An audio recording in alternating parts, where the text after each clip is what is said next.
명성황후 시해 사건, 을미사변이라고 하죠. 그리고 단발령. 이 때문에 을미의병이라 합니다. 일본군은 이 을미의병을 진압하기 위해서 잠시 자리를 비우게 됩니다. 이 틈에 고종은 경복궁을 탈출해 러시아 공사관으로 피신합니다.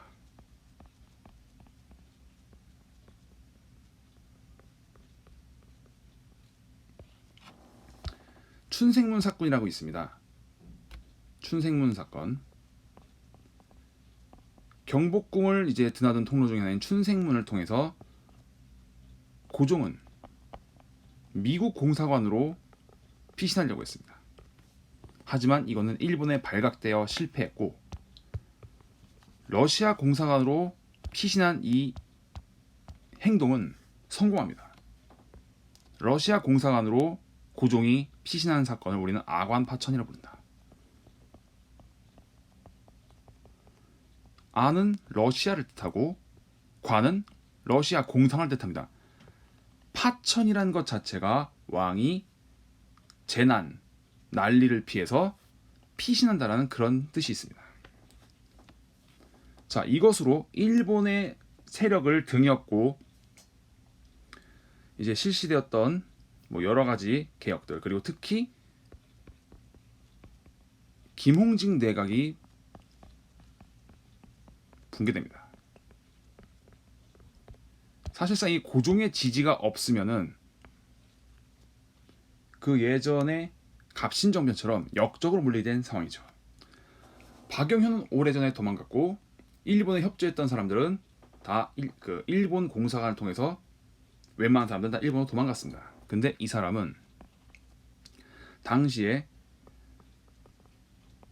조선 최고의 관직 영의정이 총리 대신으로 불리던 그런 때였습니다. 총리 대신. 그러니까 김홍집은 최후의 영의정인 동시에 최초의 총리 대신이었죠. 김홍집 내각에 몸담았던 일본 세력들은 일본으로 피신을 했는데 김홍집에게도 이런 제안이 옵니다. 지금 고종이 체포령 혹은 추살령을 내렸으니 빨리 도망가라. 그러나 김홍집은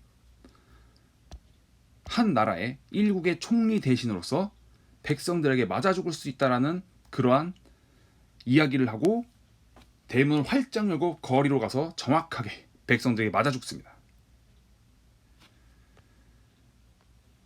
김홍집은 분명 일본에 협조를 했고 그리고 일본과 손을 잡아서 갑오개혁, 을미개혁을 추진했습니다.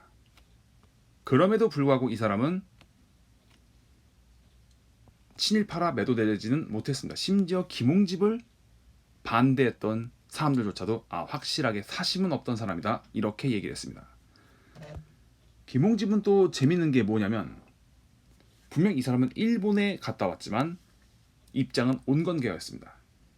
그러다 보니 청나라에 갔다 왔던 영선사 이들을 중심했던 온건개화 그리고 조사시찰단으로 갔다 왔던 급진개파 이들 사이를 중재했던 그런 아주 중요한 역할을 했던 사람입니다.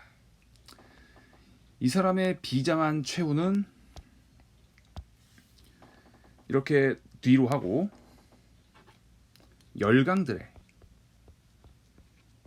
이권 침탈이 시작됩니다.